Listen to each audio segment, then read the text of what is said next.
She looked at me the way people look at gum on a sidewalk, and that was the day I married her son. His mother's eyes found me before the vows were finished, and what was in them had nothing to do with welcome. Her eyes moved over me the way an appraiser moves over a property she's already decided to pass on, not hostile, just finished. That photo sits in my office now, framed in black, right beside the contract she signed last month, the one where she needed my firm's approval to keep the property management company solvent, and she knew it when she picked up the pen. I'll get there. At our first family dinner after the wedding, she lifted her wine glass the second I lifted mine, paused with it in the air, then placed it back on the table untouched. No sip. No toast. Just the soft click of crystal on wood. His father barked out a laugh at nothing at all. His sister kept scrolling, thumb flicking over her screen like she was trying to escape the room without getting up. I pressed my napkin flat over my knees until my fingers went stiff, held my shoulders still, kept my smile gentle, and told myself, this is my family now. That moment followed me for years. Later, I learned it follows a lot of women. Research says 60% report long-term stress and unhappiness tied to a female-in-law relationship. Two-thirds of daughters-in-law believe the mother's attachment to her son turns jealous, territorial, possessive. I didn't have those numbers back then. I only had the feeling, like standing in a doorway where you're never fully invited in. Their cruelty wore manners like perfume. That's why it was so hard to call out. For 8 months, his father called me Lena. My name is Elena. At Thanksgiving, I corrected him softly, smile intact, and he blinked at me as if I'd started speaking another language. Then he turned to his wife and said, "She's sensitive, isn't she?"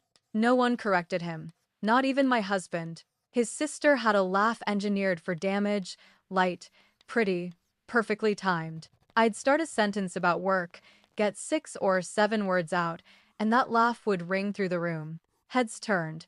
Conversation shifted. I disappeared mid-thought, every single time. Then came the Christmas Eve dress. Deep green velvet. I'd saved for months to buy it, because I wanted one evening where I felt like I belonged at their table with linen napkins and polished silverware catching candlelight. His mother looked me over slowly from neckline to hem, expression unreadable. She said nothing. Behind her hand, his sister whispered something. They shared the same small smile. No direct insult. No raised voice. Nothing you could quote later without sounding dramatic. Just a sequence of tiny cuts so precise they left no obvious wound. Holiday after holiday, I walked in already braced, as if I were late to an exam I had failed before sitting down. And yes, there's language for this. She never raised her voice. She never had to. The damage accumulated the way a signature does on a contract you never meant to sign, one small concession at a time, each one reasonable, until you look down and your name is already there. Every neutral remark she made landed like criticism. By then, it was supposed to. That wasn't me imagining things. She wasn't trying to fight me in public. She was trying to reduce me in private, in plain sight, one polite gesture at a time. My pride didn't shatter. It thinned. Quietly. Never in front of them. I kept my voice level because I would not hand them the scene they wanted, the emotional daughter-in-law, the proof she didn't fit. I wouldn't give them that story. Then one Sunday night, pot roast, overcooked carrots, small talk circling the same safe topics, they spoke across me for 45 straight minutes. I know because I counted each failed opening in my head. When I finally let the conversation move around me and folded my hands in my lap, his mother looked over and smiled. "See? This is nice. You have such grace when you're quiet." Grace. The word landed like ice water down my back. Something settled in me right there at that table. Not a burst of anger. Nothing loud. This was colder than anger, steadier than hurt. I stopped auditioning for acceptance that night. Instead, I started recording details, every misnamed introduction, every interruption, every look that measured and dismissed. At home, I sat in our dark kitchen with only the stove clock glowing green while my husband slept upstairs. The house hummed. The refrigerator clicked on and off. A car passed outside, tires hissing over wet pavement. I didn't cry. I didn't pace. I chose control over collapse. If they wanted to keep score on status, fine. I would keep score on time. What they never noticed, what none of them bothered to ask, was where I went before sunrise, why I left with my laptop bag and came back when the streetlights were already on, why my calendar stayed blocked from dawn to midnight. They needed me to be small so they could feel secure. They mistook my silence for submission, my distance for weakness. That assumption was expensive. They just hadn't seen the invoice yet. 7 years passed. 7 years of deliberate space, built brick by brick. I gave less. I observed more. They read restraint as surrender. Then on a Tuesday evening, my phone lit up with a name I hadn't seen in months. Hairs. I let it ring once, twice, 3 times before I answered. Her voice came through careful and tight, every word wrapped in caution, the sound people use when they're about to ask for something they can't comfortably ask and can't survive without. I let her finish the sentence anyway. Then I let the silence sit between us, 5 full seconds, maybe 6, before I spoke. Full consulting fees, billed at my firm's standard rate. My name on the masthead, in writing, before any work begins. And a signed acknowledgement that without my firm's approval, her company would not survive the quarter. I read each condition slowly, the way she used to look me over at Christmas, top to bottom, nothing rushed. I didn't turn cold in one night. The first layer was a wine glass she set down without drinking. The second was my name, mispronounced for 8 months straight. A common over soup. A laugh that landed a second too late. A gift wrapped like kindness and handed over like an insult. Each moment was small enough to excuse on its own. Miscommunication. Stress. That's just how she is. But 7 years of just how she is doesn't stay accidental. At some point, I stopped flinching at individual moments and started recognizing the pattern underneath them. The same expression, the same timing, the same careful deniability. She knew what she was doing. She'd always known. I didn't have a name for it then. I only knew it as weight, accumulating, one small moment pressing down on the last. Mine felt quieter than that. Like sitting at a dinner table, smiling on cue, while something heavy kept setting inside my ribs and hardening there. After I hung up with her that Tuesday, I stayed in the dark kitchen with the phone still warm in my hand. The fridge hummed. A faucet dripped. Her voice kept replaying anyway. "How are you doing?" Soft, polite, almost tender, as if we shared anything but history. As if she hadn't spent most of a decade treating me like a problem her son had dragged in from outside. What she didn't know, what none of them noticed while they looked straight through me, was simple. I was building.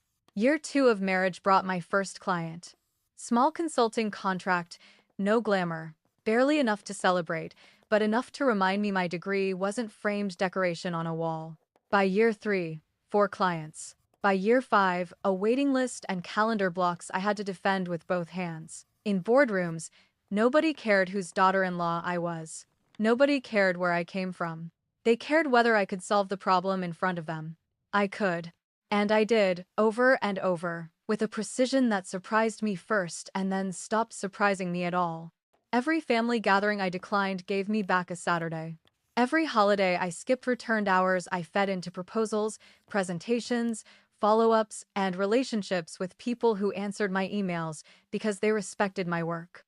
I didn't need anyone to tell me it was working. My body told me first. I didn't need the paper to believe it. I already knew.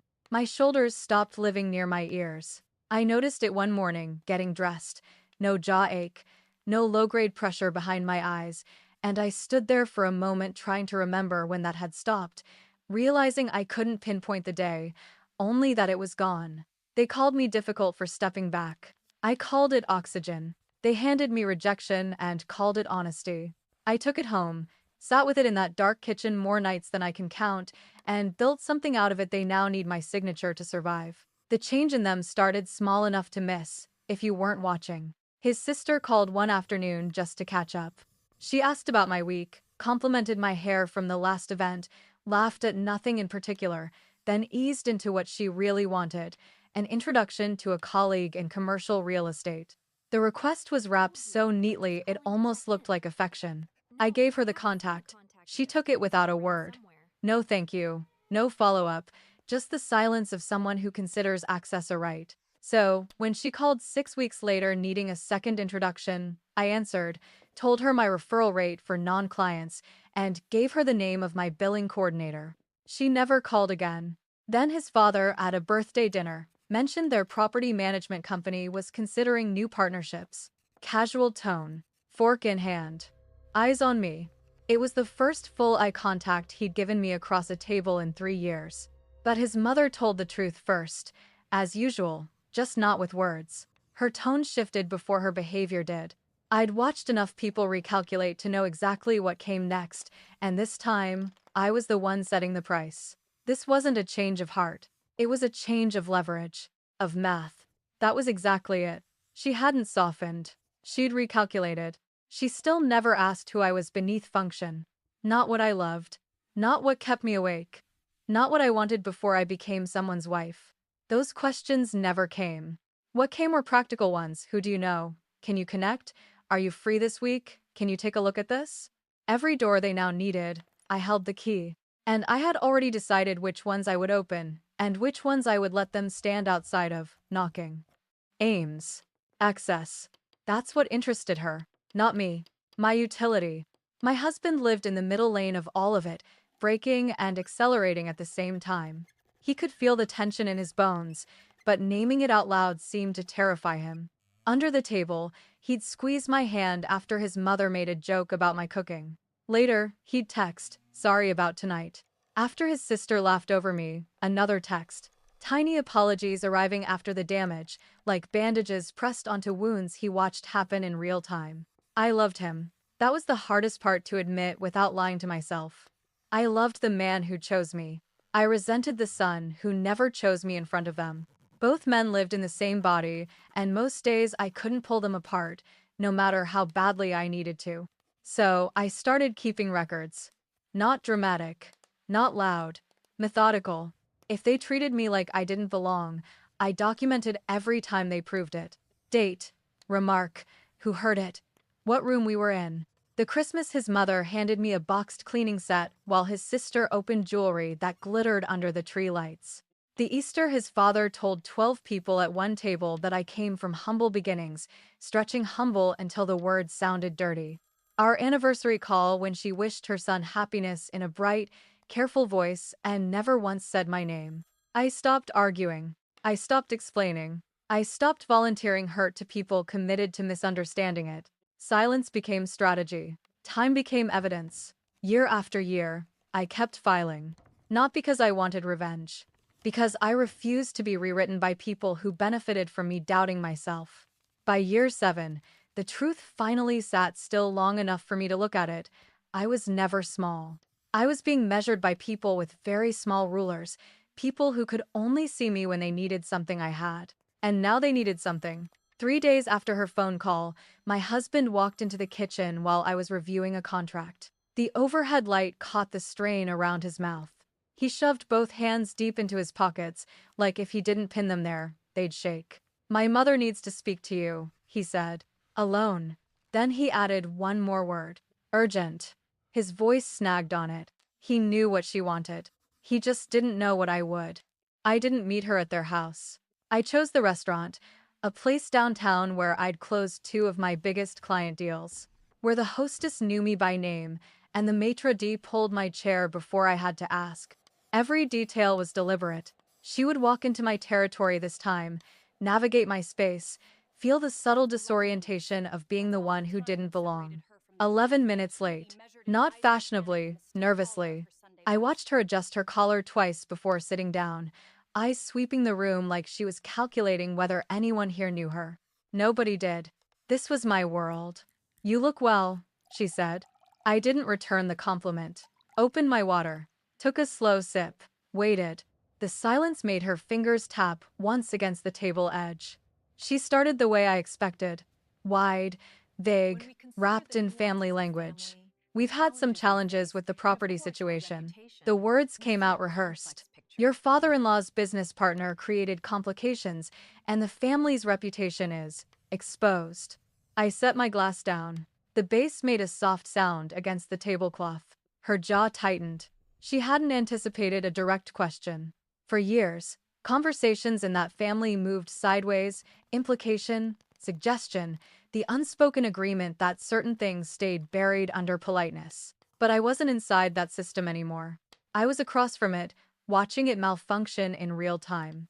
There are contracts. Her voice careful now, measured. Signatures needed.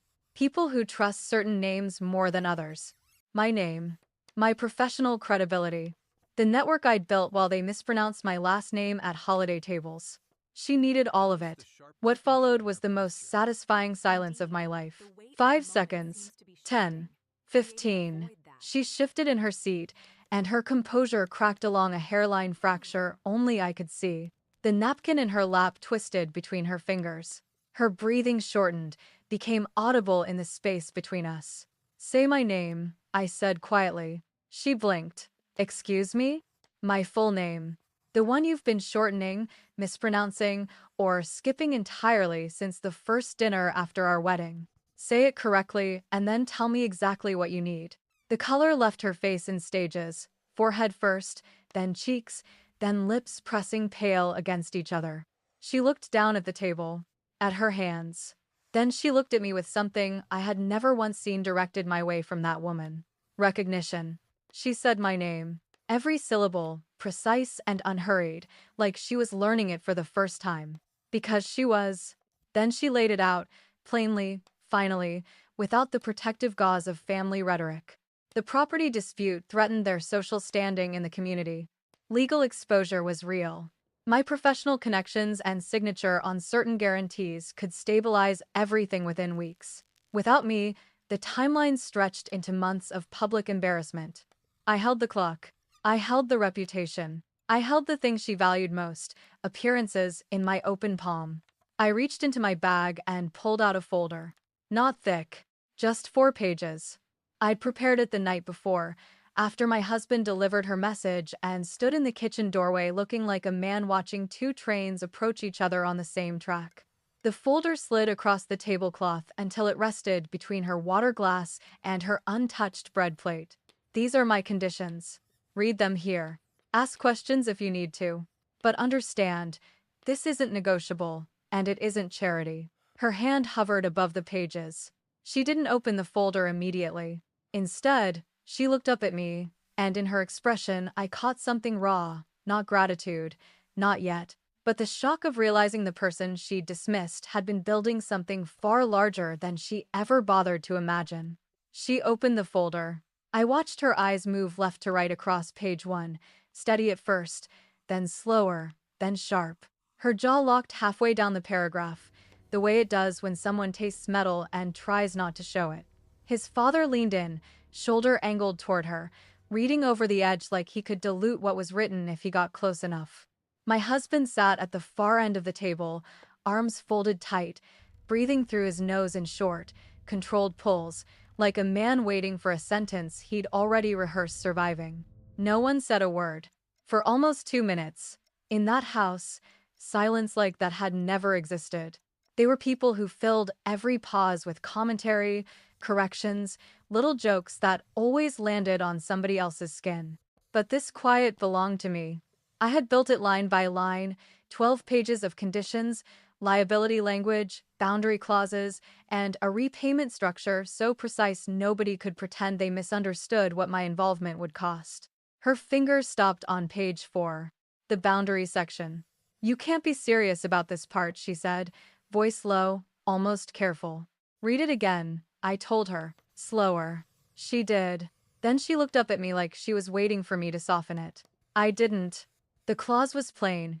0 direct contact with my professional network without written approval, no use of my name in email, calls, or introductions, and a formal acknowledgement, signed, witnessed, dated, that the family's prior treatment of me had caused measurable harm to my professional standing and personal well-being. Not an apology. An acknowledgement. Most people spend their whole lives confusing those two because one is easy to perform and the other costs something real. His father cleared his throat, a dry, irritated sound. This feels excessive. I let the word sit between us until it went stale. Excessive, I said, is mispronouncing your daughter-in-law's name for 3 years at her own table. Excessive is laughing when she speaks and calling her silence grace. What you're holding is arithmetic. The financial terms were cleaner than the emotional ones. I would extend credibility, contacts, and strategic support to stabilize their position. The exposure, however, was mine, so the structure protected me first. Every dollar of risk was matched by a dollar of accountability. Quarterly written reviews were mandatory. Conduct slipped. Access ended. No grace period. No private family huddle.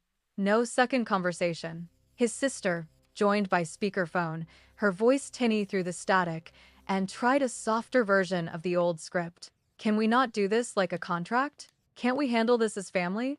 I almost smiled. For 7 years, family had been their favorite word when they wanted unpaid labor and compliance dressed up as love. We are handling it as family, I said. This is what family looks like when one person has been paying a tab the rest kept pretending wasn't there. A chair creaked. Someone exhaled hard. The old discomfort moved around the room looking for an exit and found none. Then came the negotiation.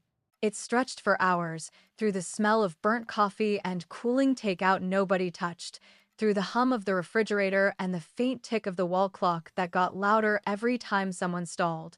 His mother pushed back on the acknowledgement clause once. I repeated it. She tried again, changing only the tone, as if gentler words would erase the requirement. I repeated it again, exactly the same. No extra syllables, no edge in my voice. The third time she called it humiliating. It's accurate, I said. She wanted rescue without reckoning. She wanted access without record. She wanted the old arrangement where I absorbed impact and everyone else kept their hands clean. I gave her neither. At 10:15 p.m., she signed.